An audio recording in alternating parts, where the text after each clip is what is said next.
Hello everybody. This is Stellenbosch University in South Africa. We are at the Stellenbosch University Library on this beautiful day.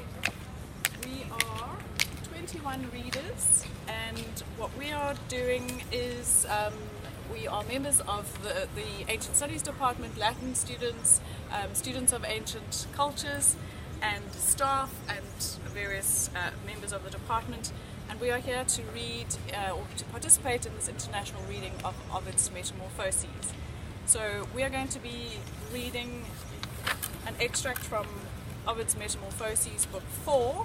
So we've chosen lines 1 to 603, and we are doing this.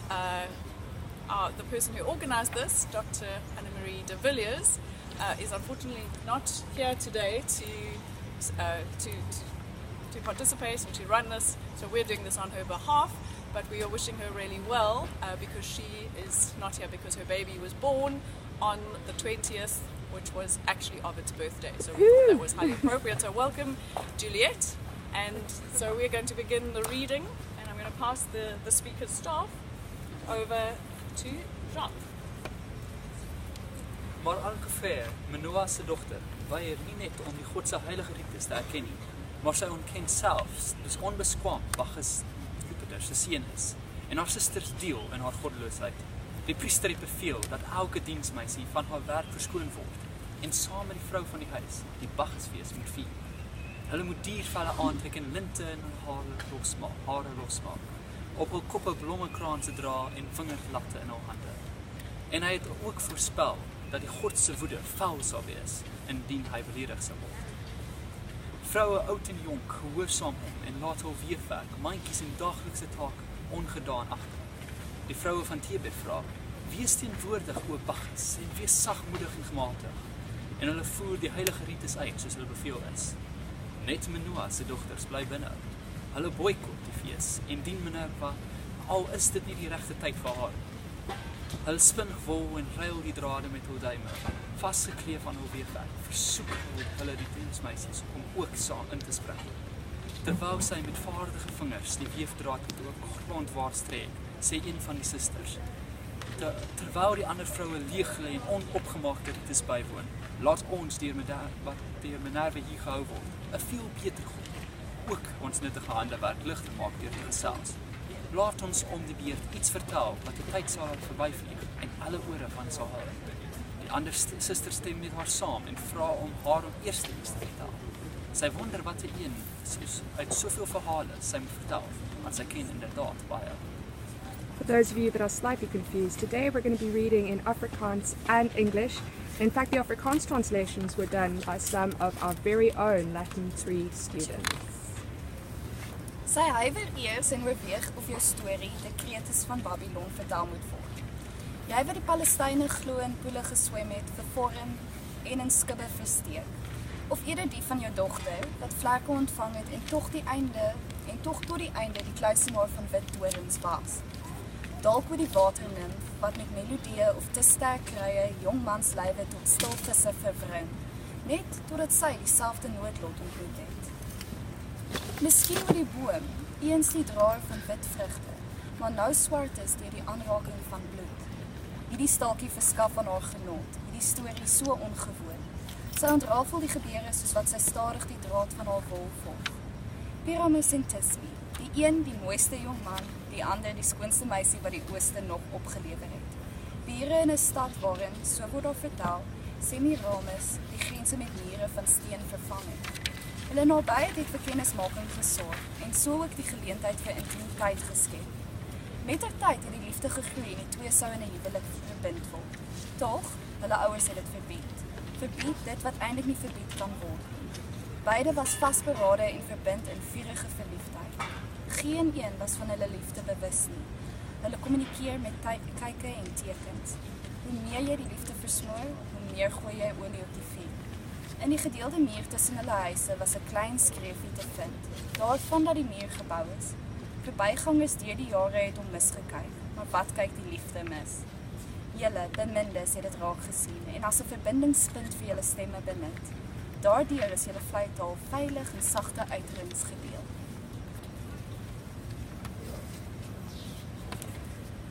Dikwels, wanneer hulle weerskante van die muur gestaan het, Tisbe aan hierdie kant en Pyramus aan daardie, het hulle om die beurt mekaar se diep asemhaling ingedrink het. Het hulle gesê, afgunstige muur, hoekom verhinder jy die liefde? Was dit te veel gevra om toe te laat dat ons met ons hele liggaam verenig word? Of, as dit nie te veel gevra is nie, om vir ons soene oop te maak? Ons is nie ondankbaar nie. Ons gee toe, ons is dit aan jou verskuldig, dat toegang tot liefdevolle ore aan ons woorde gegee word. So praat hulle met mekaar, te vergeefs geskei, terwyl hulle oorkant mekaar sit, tot die aand oorvat en hulle vaarwel maak sê. En elkeen soene teen die muur laat, wat nooit die ander sal raak nie. Die volgende oggend het Aurora die nagtelike vure gedoof, en die son het met sy strale die gerypte gras uitgedroog. Hulle het by hul gewone plek ontmoet.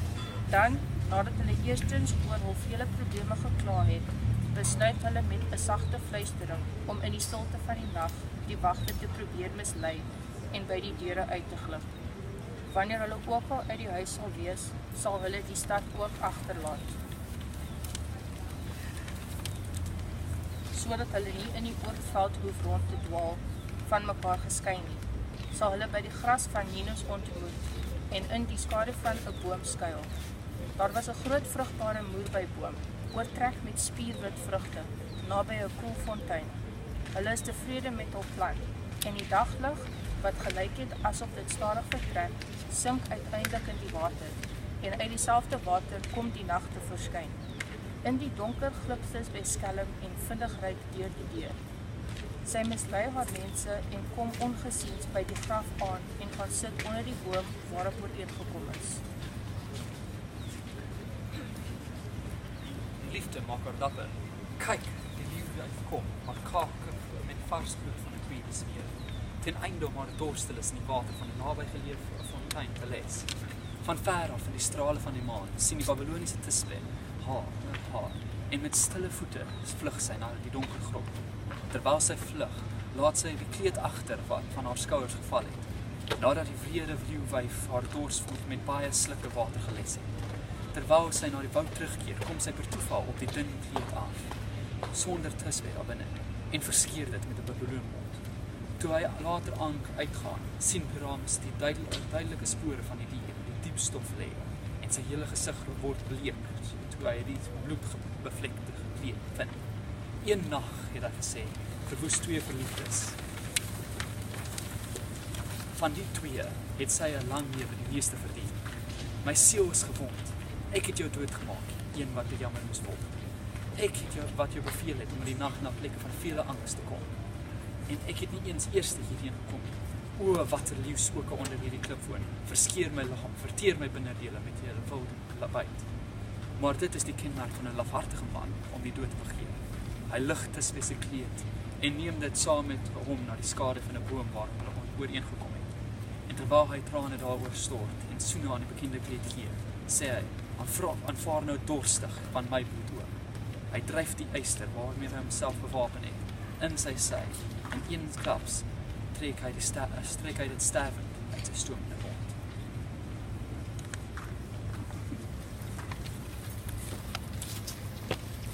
Terwyl op sy rug lê op die grond, spuit die bloed 'n hoë straal uit. Dit sproei soos gebarste pyp wanneer daar 'n swak plek in die lood is, en water deur 'n klein gaatjie in strale deur die lug skiet. Dit maak 'n sisgeluid. Die stofreën van bloed verswart die vrugte van die boom, en die bloedbevlekte wortel verkleur die hangende moerbeye met 'n purperpers. Sien daar, die vrees dat sy haar beminde in die steek laat, het nog nie gekwyn nie. Al soekend met haar oë en met haar hart, keer sy na die jongman terug om haar noue aankomings met hom te deel. En al herken sy die plek en die vorm van die boom, sien sy die kleur van die vrugte wat haar onseker maak. Sy twyfel of dit wel die boom is. Onseker sien sy die stuiptrekkings in die ledemate wat in die bloedbevlekte grond slaan, en sy tree terug. Haar gesig word bleker as bikshout en sy sidder, soos die oppervlak van die see wanneer 'n ligte bries daaroor waai. Na 'n oomblik van huiwering herken sy haar beminde en sy klap haar onskuldige arms met 'n deurdringende kreet. Sy pluk haar hare en omhels haar beminde se liggaam. Haar trane vol sy wond en meng met sy bloed. Sy lê 'n kus op sy yskou lippe neer en skree: O Pyramus, watter onheil neem jy van my weg, o Pyramus? Antwoord my, jou allerliefste Tisbe roep na jou. Luister en lig jou kop op. Op die naam Tisbe het Pyramus sy oë geroer wat deur die dood swaar gemaak is, en nadat hy haar gewaar, het hy dit weer gesluit. Soos sy haar eie kleed herken en die swaard weg van die voorskede sien lê, roep sy: O droefheidskind, deur jou eie hand en minnevlam is jy vernietig. My hande is ook tot dieselfde daad in staat, en so ook is my liefde. Dit sal my krag gee in my verderf. Ek sal jou volg na die verdoemende dood, en ander sal sê dat ek die bejammeringswaardige oorsaak, maar ook die metgesel van jou dood was. Helaas, jy wat slegs deur die dood van my geskei kon word, kan nie deur die dood van my geskei word nie. Nietemin, o droewigste ouers van my en my geliefde, hierdie guns vra ons albei van julle, dat julle nie teesinnig sal wees, om die wie se liefde vas en seker was, hulle wat in hul laaste oomblikke aan mekaar gebind is, in dieselfde graf neer te lê. Maar jy, boom, wat nou oor 'n enkele gevalle liggaam jou takke strek, jy sal binnekort 2 beskik. Behou altyd hierdie donker sinnebeeld van 'n slagte dood, en dra altyd hierdie donker vrug, vir verdriet gepas, as monument van dubbel gestolfde bloed. Hierdie dinge het sy gesê, en nadat sy die skerp punt teen haar hart gedruk het, het sy op die yster geval. Die wapen was steeds halfwarm van sy bloed. Haar smekinge het egter die gode aangeraak, en so ook haar ouers. Want die boom se vrug was, toe dit heeltemal ryp geword het, donker van kleur, en wat ook al op die brandstapel van hulle 2 agtergebly het in dieselfde erdehouer gerus. Hier het dit geëindig. En toe die tyd slegs 'n klein entjie aangestap het Leonoe begin om te praat. Haar susters het stil geword. Liefde het selfs die son, wat alles met sy hemelse lig beheer, betower. Daarom sal ons van die son se liefdes vertel. This god, people think, was first to see Venus committing adultery with Mars. This god sees everything first. Pained by what he saw, he told Venus' husband, Juno's son Vulcan, about the pleasure stolen from his bed, and showed him the bed. Shocked, Vulcan let the artwork he was making fall from his skillful hands. Straight away he fashioned from tiny links of bronze a net invisible to the eye to use as a snare. Handiwork finer than the finest thread, finer than the spider web hanging from a ceiling, and arranged it carefully above the bed, setting it to drop at the slightest touch, the smallest movement. When his wife and her lover made love in the bed, they were caught in each other's arms, fastened to each other by this new kind of net designed by her husband's art. Vulcan immediately threw open the ivory doors of the bedroom and let in the gods. There the lovers lay, body bound to body, a shocking sight, and various gods, all amused, wished out loud that he could be part of a shocking sight like that. It gave them all a good laugh, and for a long time this was the most repeated story in all of heaven. Venus never forgot the embarrassment and demanded punishment for it, and the sun, who ruined her secret love affair, she ruined in turn through a love affair. And so, son of Hyperion, what good to you now are your beauty, your brilliance, and your luminous rays? For through your fire burns all lands, and you yourself are now burned by a strange new fire. And through you ought to look upon everything everywhere, and now you gaze only at Leucophoe and fix upon a single goal the eyes you owe the world. Now you're rising earlier in the eastern sky, now you're setting later in the western waters, and by gazing long you lengthen the hours of winter. Sometimes you go into eclipse when the disquiet in your soul spreads to your rays, and darkened then you terrify human hearts. Nor is it only when the moon passes between you and the earth that your face turns pale. Your passion for Leucophoe creates this wan hue as well. You love her only. Clymene doesn't attract you, nor Rhodos, nor Aenean-born Circe's beautiful mother, nor Clytie, who still longs to make love with you, though you rejected her, and who still feels deeply wounded even now. Leucothea's made you forget all other girls. She was the daughter of Eurynome, the most beautiful woman in the land, of aromatic spices. But when the daughter grew up, she surpassed the mother in beauty, just as her mother had once surpassed all others. Her father, Orchamus, ruled over the cities of Persia, seventh in the line of descent from an ancient Belus. Now the pasture the sun's horses graze and lies under the western sky. Here, instead of cropping grass, they feed upon ambrosia, which restores their bodies wearied from their daily round, and revives them for new toil. And while his team was there, eating this fabulous food of the gods, night came on, and the god put on the form of Eurynome, Leucothea's mother, and entered the bedroom of his beloved. He saw her in the lamplight with her 12 servants turning the spindle and spinning fine thread, and he kissed her, like a mother kissing her dear daughter, and said to the servants, "Servants, this is between us two, so please leave us now, and don't hinder a mother's wish to speak to her daughter in private." They obeyed, and with no witnesses in the room now, the god said, "I am the one who measures out the year, who sees all things, the one by whom the earth sees all things, the eye of the world, and you're a very pleasing sight indeed."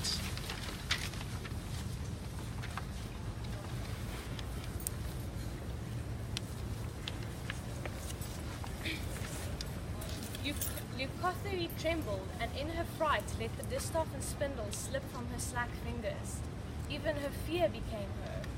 Unable to wait any longer, the god resumed his true form, his natural splendor, and the girl, though terrified by their unexpected sight, was overwhelmed by the splendor and submitted without complaint as he forced himself upon her. Clytie was filled with jealousy, for she had always loved the son madly, and, aroused to fury at his new girlfriend, she spread the story of their lovemaking all around and made sure that Leucothea's father, Orchamus, knew about her disgrace. He was a savage man with an ungovernable temper, and even as Leucothea was pleading with him and pointing to the sun and saying to her father, "He forced me to, against my will," Orchamus buried his daughter deep in the ground, barbarous man that he was, and heaped a mound of heavy sand upon her. The sun bore into this with his beams of light and made it crumble, giving you a way to move your buried head, dear nymph. But still you couldn't lift it, for it was pressed down by the dead weight of the earth. And there you lay, a lifeless corpse. The driver of the winged horses, they say, never beheld anything sadder than that, except when his son, Phaethon, was burned up. He even tried to see if he could warm her cold limbs by the strength of his rays and bring her back to life. But fate opposed such an effort, and so he sprinkled scented nectar on her body and on the place where she lay, and, after much railing against fate, said, "You will rise through the air even so."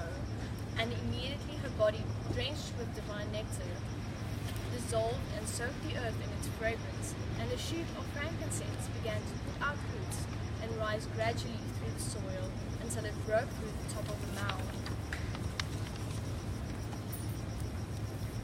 As for Clytie, no passion could excuse her for being bitter. Bitterness for exposing the affair. The author of light no longer came to her and made love to her no more.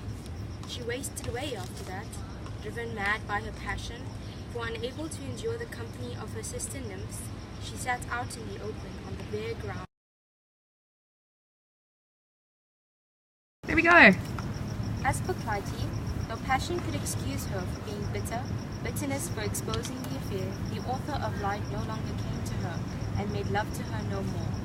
She wasted away after that, driven mad by her passion, for unable to endure the company of her sister nymphs, she sat out in the open on the bare ground night and day, her head uncovered and her hair uncombed, and went without food and water for 9 whole days, sipping only a little dew and her own tears, and remaining on the ground, not moving, only watching the god, following him with her gaze as he crossed the sky.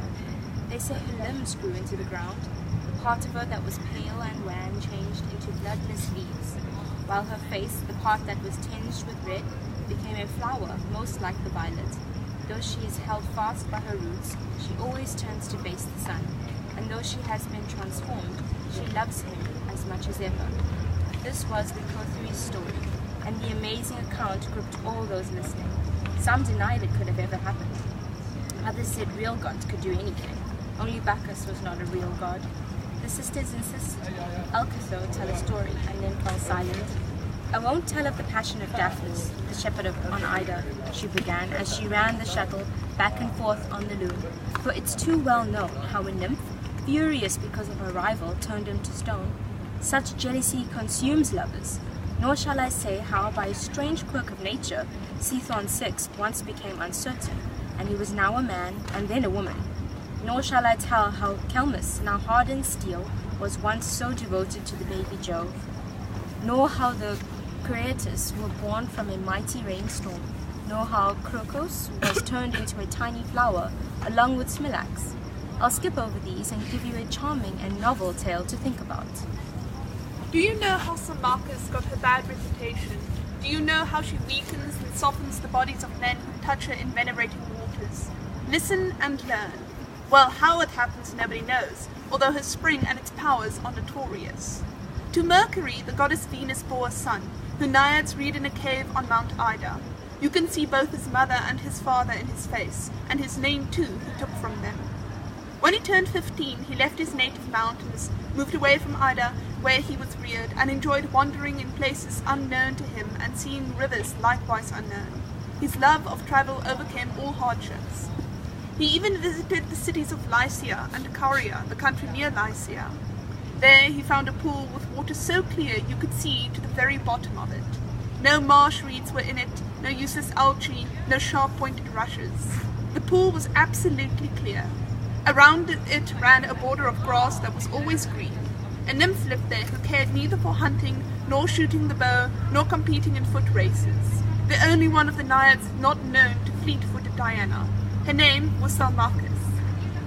Often the story goes, the sisters would say to her, Symmachus, you ought to get a javelin, or a bow and quiver, and devote some of your leisure time to hunting, good outdoor exercise.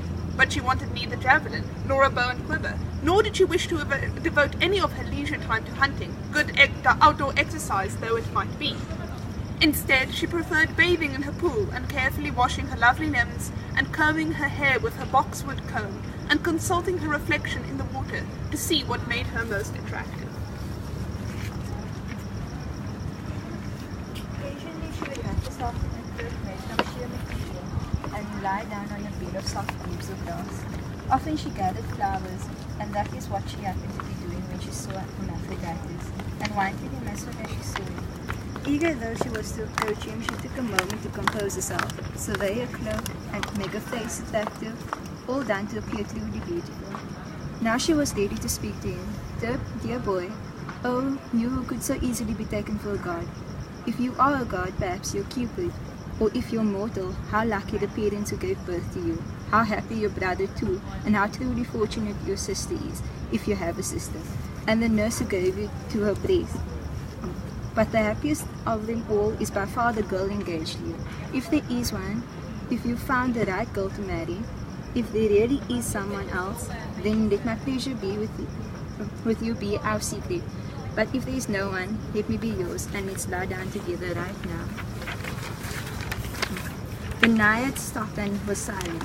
The boy turned red in the face, for he didn't know what love was, and he was handsome, even blushing. His face the color of apples on a tree aglow in the sun, or the color of tinted ivory, or of the moon shining red beneath its silvery light when men bang bronze spots to help her, but in vain. When the nymph insisted that he kissed her, at least like a brother, and kept on putting her arms around his beautiful ivory neck, he cried, "Stop, or else I shall run away and leave this place, and leave you too." Alarmed, Symmachus said, "This place is yours," and turned, pretended to leave, but looked back even so. and disappeared behind some bushes where she crouched down and hid. And now, thinking he was all alone in the grass and that no one was looking, he leapt about in sheer delight and then dipped first his toes and then his feet up to the ankles in the dancing water. Taken with a mild and inviting pull, he slipped the fine clothes off his slender body, and then he was attractive indeed. And Salcomus burned with longing for his naked beauty. Her eyes were glowing too, just like the sun's reflection in a mirror, bright and pure and round. She could hardly bear to wait, could hardly now postpone her pleasure. Wanted to take him in her arms now, could scarcely contain herself now, wild with desire.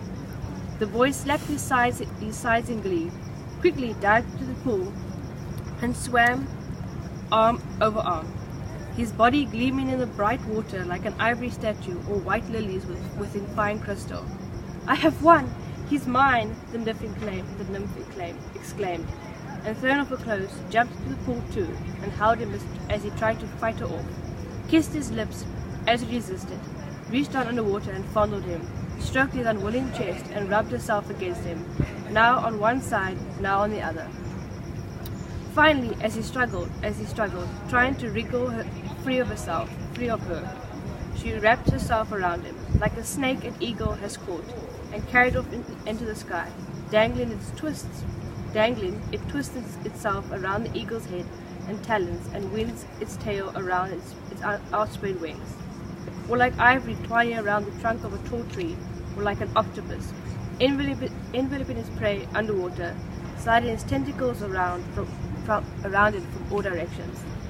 Mercury's sun stood firm, denied the nymph the pleasures she was hoping for, but she held fast, pressuring her entire body against his, clinging to him and saying, "Fight all you want, you naughty boy. You won't get away from me. Make it so, gods, and let no day take away from me, or me away from him." Who's next? Whose name is next? Sabina. Oh, Sabina. Ah, Sabina. I can read on her behalf. Or Professor Bosman, would you like to read her part?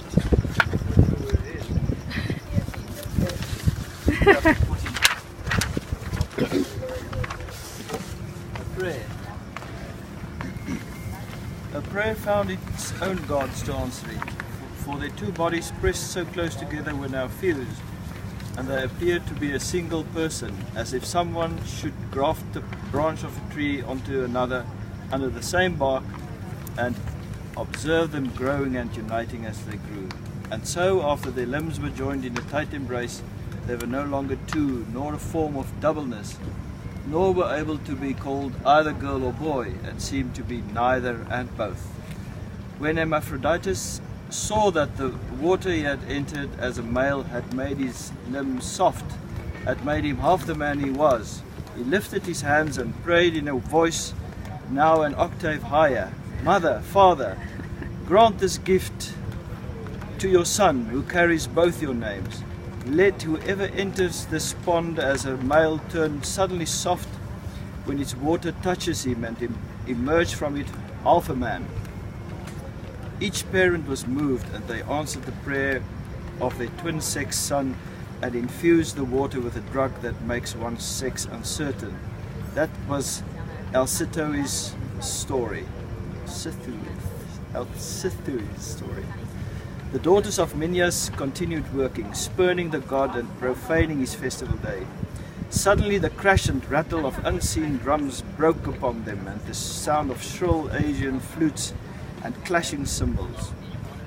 The air was filled with the odor of myrrh and saffron, and a thing unbelievable. The cloth they were weaving on the looms began to turn green.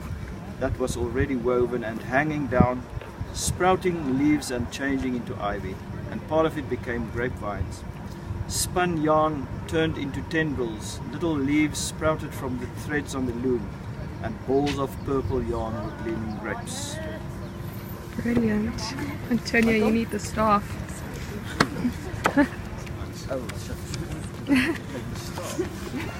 That's okay. Now the day was over, and it was the hour you could say was neither dark nor light. The border of the coming night was just a trace of waning day. Suddenly, the foundations of the house seemed to shake. Torches rich with resin appeared to blaze more brightly and light up the halls in their red glow, and phantom images of the wild beasts howled. The sisters had already scattered to different parts of the smoking house to hide and escape the fire and light. And as they sought the dark, a delicate membrane spread over their limbs, now become very small, and enclosed their arms in fine wings. The darkness kept them from knowing precisely how they had lost their original shape. It wasn't wings with feathers that lifted them in the air. They flew instead on translucent wings the membranes had made. And when they tried to speak, their voices were tiny, in keeping with their size, and they uttered their complaints with little squeaks. They crowd together in houses instead of woods, and hating daylight, they fly at night and take their name from the eagle. Then all of Thebes did indeed speak of Bacchus as divine. Ino, aunt of the new god, told of his great power everywhere, and alone of all his sisters was free from sorrow, except for her sadness at their sorrow. Juno then looked down on Ino, sublimely happy and proud of her sons, proud of her marriage to Athamas, and proud of the young god she was rearing, and she could not bear it. Could that son of Jupiter's hall, she said to herself, change the form of the Maeonian sailors and throw them into the sea, allow a mother to tear her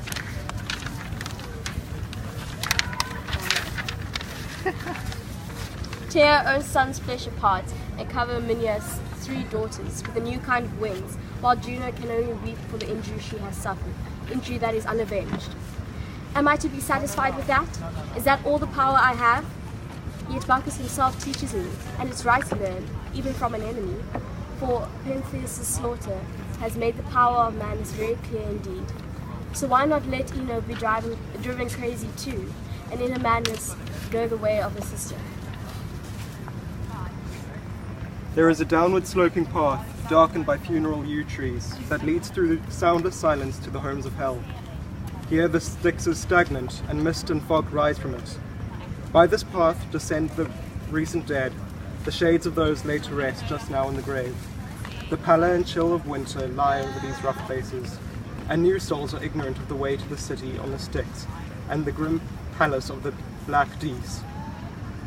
This huge city has 1,000 entrances and gates, wide open everywhere, and just as all the world's rivers flow into the sea, so this place receives all souls. There is room here for a population of any size, and the crowds streaming in are hardly noticed. Here spirits wander, bereft of bodies and bones. Some visit the forum, others flock to the palace of the king of the dead. Still others practice different arts, imitating their lives of long ago. Fitting punishments torment a different group of souls. Juno, daughter of Saturn, forced herself to leave her home in heaven and travel here, willing to go that far to gratify her hatred and her wrath. As the goddess crossed the threshold, which groaned beneath her divine tread, Cerberus raised his 3 heads and barked once from all 3 mouths. Juno called out to the sisters born from night, punishing and implacable goddesses, who were sitting in front of the bolted steel doors of hell, combing the black snakes from their hair. When they made her out in the shadows and mist, the goddesses all rose from where they were sitting and called the seat of crime.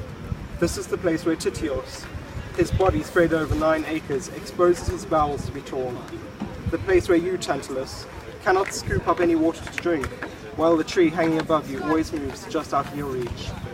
Sisyphus, you struggle here to push that rock of yours uphill, or run back after it when it tumbles down to the bottom again. Here Ixion whirls on a wheel, chasing himself round and round. And here the daughters of Danaus, who dare to plot their husbands' deaths, their own cousins, endlessly fill jars with water that endlessly runs out again.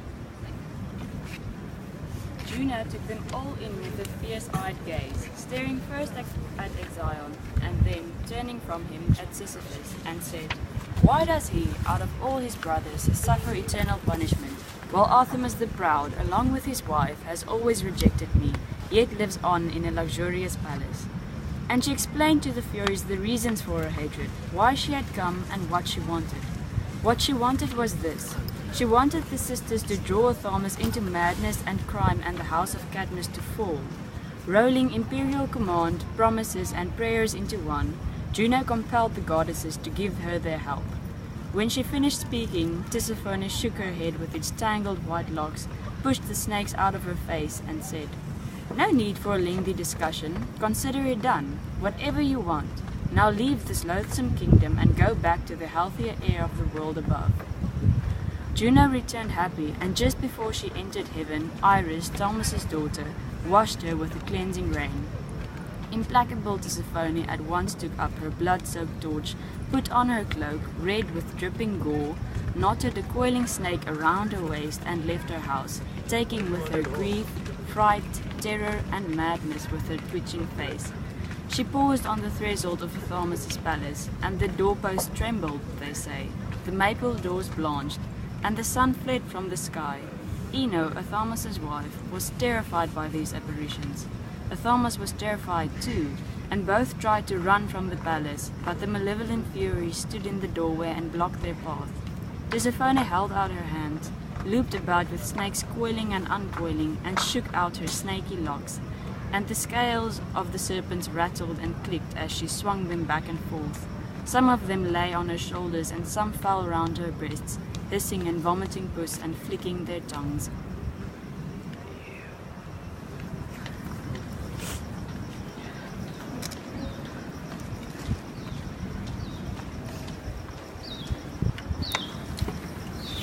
Then she yanked the two snakes from her hair and tossed with a filthy hand, threw them at the pair. They slithered inside the garments and down the chests of Ino and Athamas, and breathed their morbid breath upon them, but did not wound their bodies. It was their minds that felt the savage blow. Tisiphone had also brought a monstrous mixture of deadly poison, foam from Cerberus' mouth, venom from the monstrous Echidnu, the wandering blackness of a darkened mind, crime, tears, and an insane craving to kill, all ground up together, mixed with fresh blood, boiled in the bronze vat and stirred the green stick from the cut from the hemlock tree. While Athamas and Ino cowered there, she ladled this concoction, causing madness into both their breasts and deranged their heart's core. Next, she swung her torch rapidly, round and round, kindled a ring of fire and a whirling brand. Successful in carrying out her orders, Tisiphone now returned to the empty kingdom of Dis and removed from her waist the serpent she had worn as a sash. Athamas immediately went raging in the palace courtyard, shouting, "Ho, comrades, lay out your hunting nets here in these woods, for I spied a lioness with her two cubs." Now insane, she stalked his wife as though she were a wild animal, snatched little Lurchus from the mother's breast, the infant smiling, holding out his tiny arms, and swung him round and round in the air like a sling, and bashed his dear soft head against a rock. Then Ino, the baby's mother, hysterical now, either from the grief or Tisophone's poison, let out a howl, and her hair tangled ran down you in her arms, little cheese, out of her mind, and crying, "I ho, Bacchus." At the name of Bacchus, Juno laughed and said, "Benefits like this may you always have from the foster of your son, from your foster son." Shall we just swap? Sure. Would you like to take my spot? Okay. We're gonna make this work. Gotta do it right. Thank you. I'll take your. Go for it. 1, 2, 3. There was a cliff jutting out over the sea, and its base, eaten away by the action of the waves, made a kind of shelter below the rain, while the brow at the top extended over the water. Ino reached the top of this cliff. Madness had given her strength, and without a moment's hesitation threw herself and her precious burden into the sea. White foam rose from the impact. Venus, meanwhile, pitying her granddaughter's suffering, so undeserved, approached her uncle Neptune. "Oh, great divinity of the waters," she said, flattering him, "to whom power has been given second only to heaven's. Dear Neptune, I have a favor to ask, a large one, I'll admit. Please pity my dear ones whom you see tossing on the huge Ionian Sea, and add them to your divinities. There ought to be some goodwill toward me in the deep, if it is true that I was once formed from foam in the sea, and my Greek name comes from that." Neptune granted her prayer, and took away the mortal parts of Ino and Melercetes. He planted in them the awesome majesty of deity, changed their forms, and gave them new names, pronouncing mother and son the gods Leucothea and Palaemon. Ino's Theban friends followed her footprints as far as they went and saw them stop at the edge of the cliff. Believing mother and child dead, without a doubt, they beat their breasts in grief for the house of Cadmus, tore their hair and ripped their clothes, and cried out their hatred of the goddess for being too unjust and too cruel to her husband's mistress. Juno would not endure this abuse. "I'll make you yourselves the greatest monument to my cruelty," she said. And she did just that.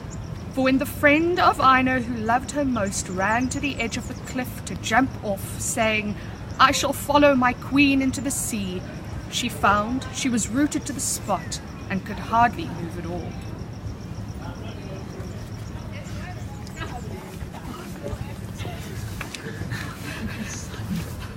Another friend, trying to beat her breast in the customary way, felt her arms grow rigid in the attempt. Yet another, who as it happened had stretched out her hands towards the sea, turned to stone with her hands still stretched out towards the sea. A friend who was tearing out her hair by the roots, you would have seen her fingers suddenly harden in her hair. Each remained frozen in the movement she was caught in, but some were turned into birds and even fly today over that water, skimming the waves with their wingtips, once women of Thebes. Agenor's son Cadmus was unaware that his daughter and small grandson were now gods of the sea, and so, overcome by grief from the long train of disasters and by the signs he had seen, he abandoned his city, though he was its founder, as if it were the city's misfortunes and not his own that were crushing him.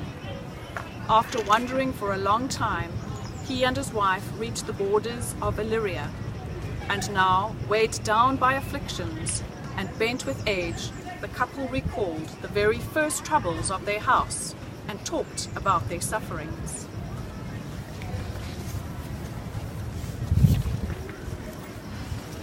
Was it a sacred serpent that I pierced with my spear so long ago, after I left Sidon? The serpent whose teeth I sowed, those strange seeds? Cadmus asked. If this is what the gods are avenging with such relentless anger, then I pray that I myself may turn into a serpent with a serpent's body. As he spoke, his body lengthened into a snake with a long underbelly. He felt scales growing on his skin now become hard, and saw his skin mottled black and blue. He fell onto his belly, and his legs, joined together, gradually extended themselves into a smooth and slender tail. His arms still remained, and he stretched forth those arms while they remained, and while he was still human, and said to his wife, tears streaming down his face, "Come, poor wife, come and touch me while there's something left of me to touch, and take my hand while it's still a hand, before I become all snake." He intended to say more, but his tongue was suddenly split in two, and his words trailed off even as he attempted to speak. Every time he tried to cry out, he hissed instead. This was the voice nature left him. Beating her bare breasts with her hands, his wife cried out, "Cadmus, wait! Poor man, change back from this monster. What is this, Cadmus? Where are your feet? Where are your shoulders, your hands, your color, your face? And even as I'm speaking, where's any of you at all? Oh, me too, gods. Turn me into a serpent too." Cadmus was licking the face of his dear wife, and now made his way inside her garment to her dear breasts, as to a place he knew, entwining himself around the neck so familiar to him. Everyone present was terrified, and there were friends present, but Harmonia stroked the slippery neck of the crested snake, and suddenly they were two. And in the coils entwined, they slithered along the ground until they reached a hiding place in a wood nearby. Now they neither flee nor ever try to strike a human being, and peaceable serpents remember what they once were. Let's stop the recording. However, found great consolation for their loss of human shape in their grandson, who had conquered India and was there worshipped as a god. The Achaeans, too, flocked in adoring throngs to the temples they had built in his honor. Only Acrisius of Argos, who was the son of Abas, and of the same lineage as Bacchus himself, still persisted in shutting the god out of his city and kept him from its walls by armed force, refusing to believe that he was of divine birth, just as he refused to believe that Perseus, a child from Danae, conceived in a shower of golden rain, was the son of Jupiter. But soon, such is the present force of truth, Perseus repented equally of having wronged the god and of having failed to acknowledge his own grandson. Siska?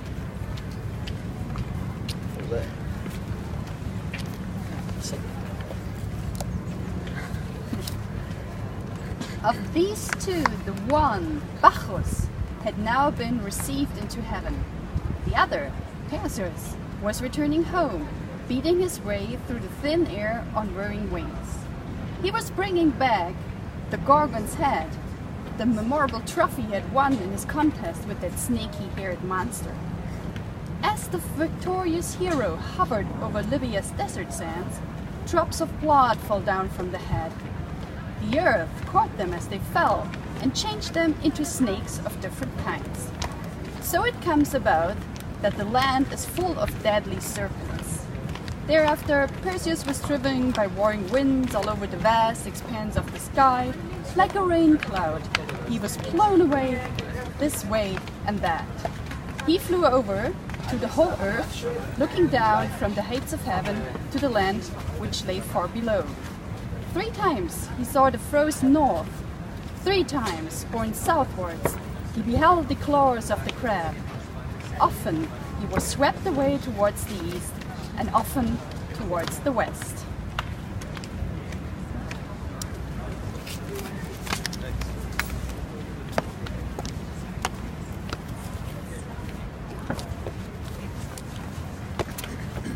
Now day was declining, and afraid to trust himself to the darkness, he came to a halt in the regions of the west and the kingdom of Atlas, the son of Iaptus, surpassed all mortal men in size. He was lord of earth's further shores and of the sea which spreads its waters to receive the painting horses of the sun and welcomes his weary wheels.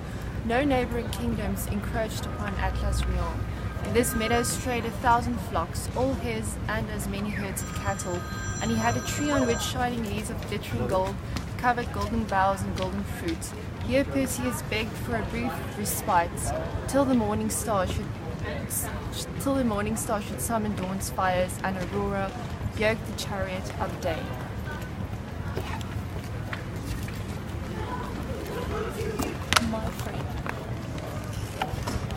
My friend, he said to Atlas, if you are impressed by noble birth, Jupiter is my father.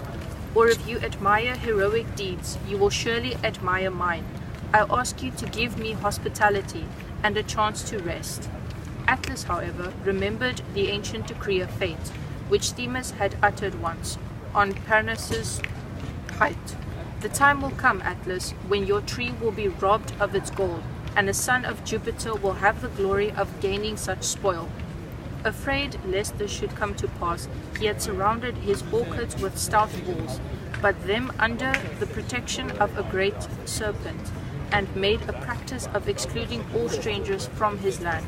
So now to Perseus, as to the rest, he said, be off with you, in case that heroism of which you falsely boast be found wanting here, and Jupiter himself should fail you.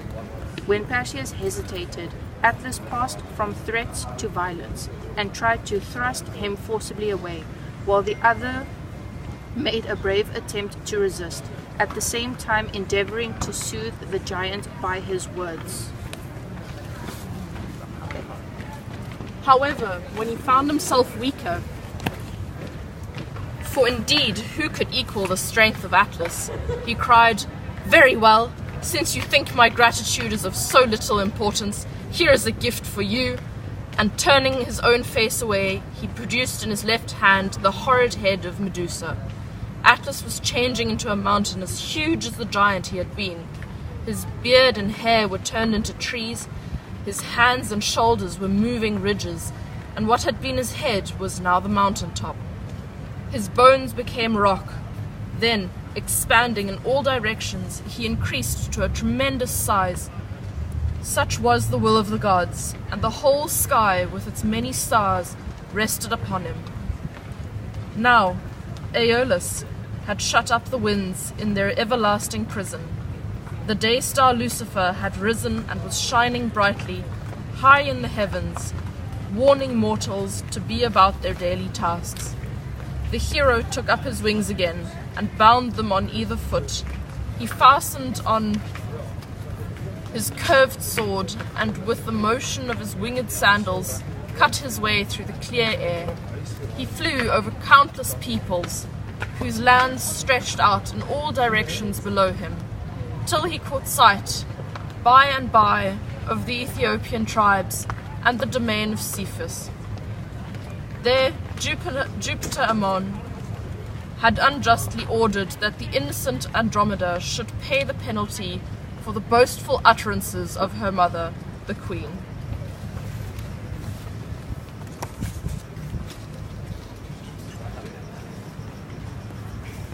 When Perseus saw the princess, her arms chained to the hard rock, he would have taken her for a marble statue, had not a light breeze stirred her hair, and warm tears streamed from her eyes. Without realizing it, he fell in love. Amazed at the sight of such rare beauty, he stood still in wonder, and almost forgot to keep his wings moving in the air. As he came to a halt, he called out, "You should not be wearing such chains as these. The proper bonds for you are those which bind the hearts of fond lovers. Tell me your name, I pray, and the name of your country, and why you are in chains."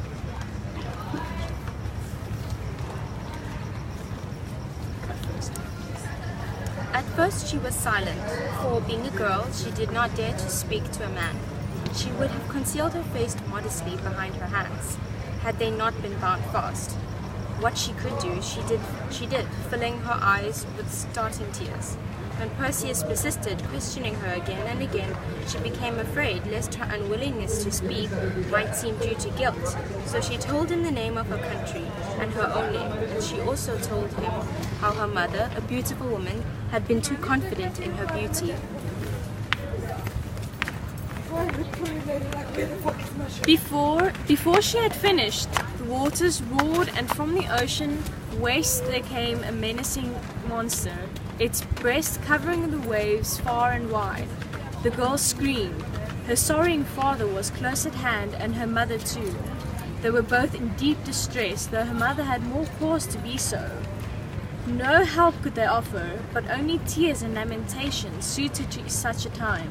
They clung to her as she hung in her chains, till the newcomer, Perseus, addressed these words to them. There will be plenty of time hereafter for tears, but now the time for helping her is short. My name is Perseus, son of Jupiter and of Danae, whom Jupiter made pregnant with his fertile gold, and that though she was imprisoned in a tower.